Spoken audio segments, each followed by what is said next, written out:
Boa noite a todos e todas. Eu vou pedir permissão para permanecer sentada e eu vou explicar para vocês o motivo. Primeiro que quando eu vi esse formato aqui, eu achei irresistível e estava louca para sentar nesse sofá.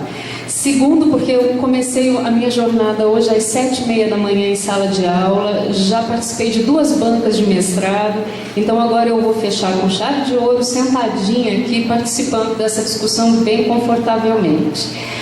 Primeiro eu preciso dizer qual é o lugar da minha fala, porque aqui tinha uma expectativa de que eu fosse fechar a fala delas, mas na verdade eu acho que eu vou reabrir por um outro caminho, porque o lugar da minha fala não é o lugar jurídico, é o lugar socioantropológico.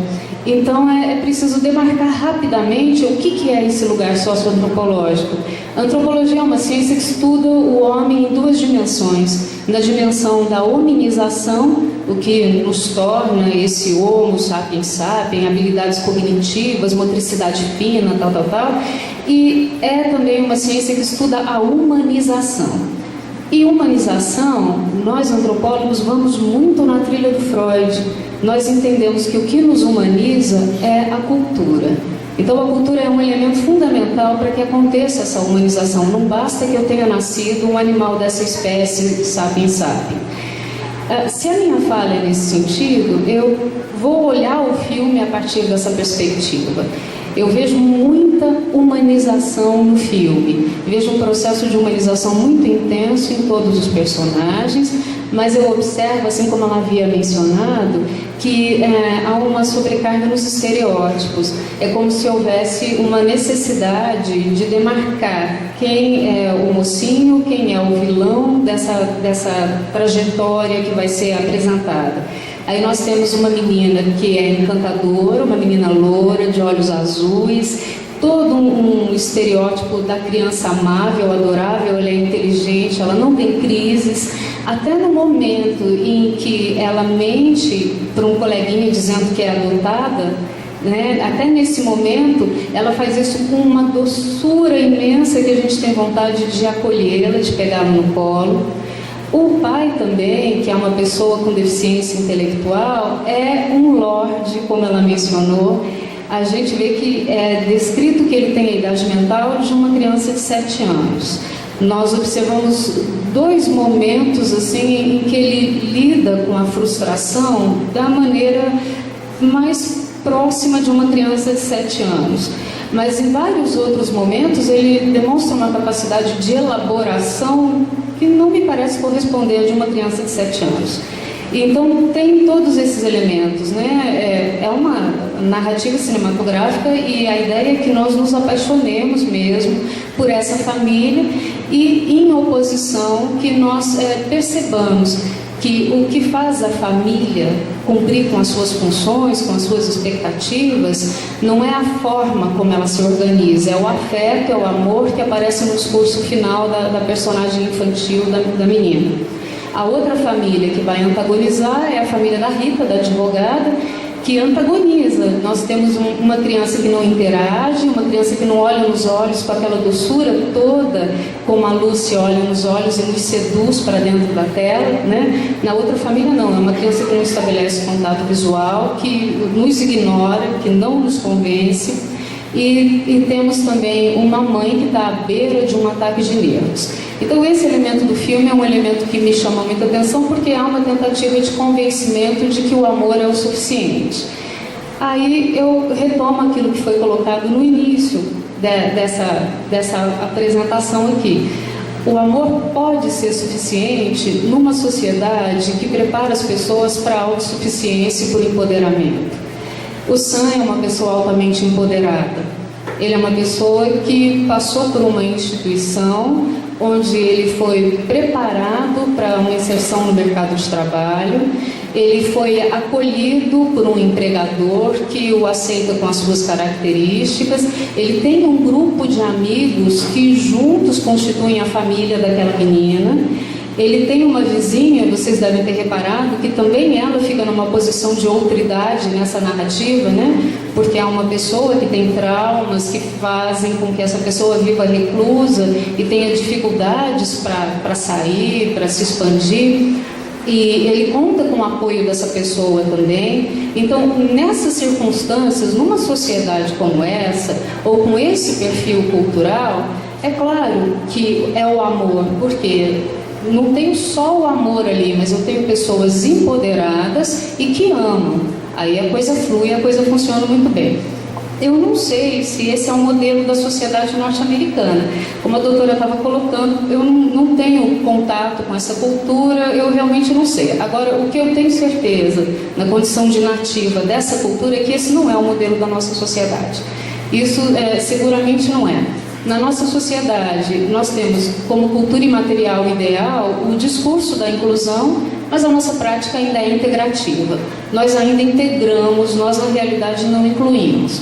Então, quando nós incentivamos que a criança seja matriculada, a criança que tenha uma deficiência, seja motora, seja uma deficiência intelectual, que ela seja matriculada na escola, excelente, necessário, mas muitas vezes lá na escola ela fica sentada no fundão e ela não é de fato acolhida por essa instituição escolar, pelos colegas, pelo professor. É um discurso ainda do outro, visto como uma diferença que eu tolero. Tolero não nesse sentido que nós usamos muito, positivo da tolerância.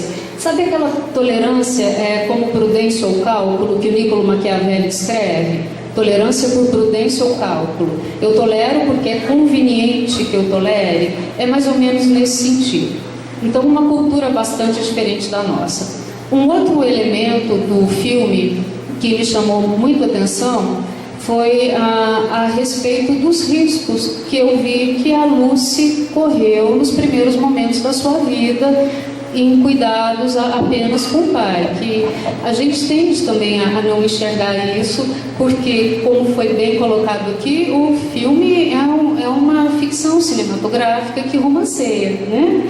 Faz a coisa parecer muito facilmente superável, foi tudo superável, mas essa criança correu riscos nos primeiros momentos. Houve a felicidade de uma vizinha se inquietar com o choro da criança. A vizinha é que buscou o Sam, não foi o Sam que buscou a ajuda da vizinha. Ele até então não se dava conta de que ele precisava de um apoio para cuidar daquela criança. É um outro elemento também que me inquieta, que me preocupa no filme. Depois disso se tece toda uma rede, que eu acho essa rede assim, exemplar, é uma rede maravilhosa. Agora, outra coisa que eu atento para isso é que essa rede é toda constituída por não sujeitos morais. A gente chama de sujeito moral aquela pessoa que tem atributos que correspondem aos ideais valorizados por uma determinada cultura. Uma cultura como a nossa, quem é o sujeito moral típico? Ele é branco, ele é heterossexual, a família é uma família nuclear, pode até não ser uma família patriarcal, tá? Falamos em poder familiar, não mais pátrio poder, mas é uma família nuclear. Ele professa uma religião preferencialmente cristã. Então, esse é um sujeito moral típico. Ele não é visto como alguém que tenha uma deficiência, ele é eficiente. E aqueles sujeitos que acolhem a pequena família, em princípio, do Sam e da Lucy, são sujeitos que não são sujeitos morais típicos daquela cultura. É a vizinha que tem dificuldade para sair de dentro de casa, que carrega os seus traumas, a professora de piano, que nós vemos que é uma pessoa extremamente esclarecida e sensível, mas o discurso dela é desmontado naquele momento da discussão jurídica pelo fato de ela ser uma pessoa que, não lembro agora quanto tempo não saía de dentro de casa. Então ela é colocada numa situação de perda de credibilidade, porque ela não é um sujeito moral típico daquela cultura, daquela localidade. Os colegas do Sam, né, cada um deles com um atributo comportamental muito peculiar, é muito instigante observar aquela turma juntas, né? Um com mania de perseguição. Então, esses colegas todos do Sam, e eles se organizam e formam uma entidade familiar muito agradável, mas, na minha leitura, muito ficcional. Uma coisa muito da ficção. E, finalizando, eu também queria ponderar aqui que tem um momento que se fala muito a respeito da preocupação com o Sam em acompanhar a escolarização da Lucy pelo fato de ele ter a idade mental de uma criança de 7 anos de idade. Como você vai ler com a sua filha? Como você vai estudar com a sua filha? E eu me questiono, e se os pais forem analfabetos? Esses pais não têm condições de educar essa criança? Pais analfabetos, então eles não têm condições, porque eles não podem discutir o conteúdo que está sendo estudado em sala de aula. Então é um argumento perverso na minha leitura, é um argumento perverso, porque a finalidade da família não é essa. A finalidade da família, na perspectiva socioantropológica, ela é muito mais do que reprodução. Ela é auxiliar os sujeitos na constituição das suas identidades de uma maneira o mais positiva possível. Identidades que sejam identidades satisfeitas, identidades plenas, identidades cônscias. E para isso não é preciso que o sujeito tenha sido alfabetizado ou não, que ele tenha um determinado domínio cognitivo ou não. Era isso, gente. Obrigada.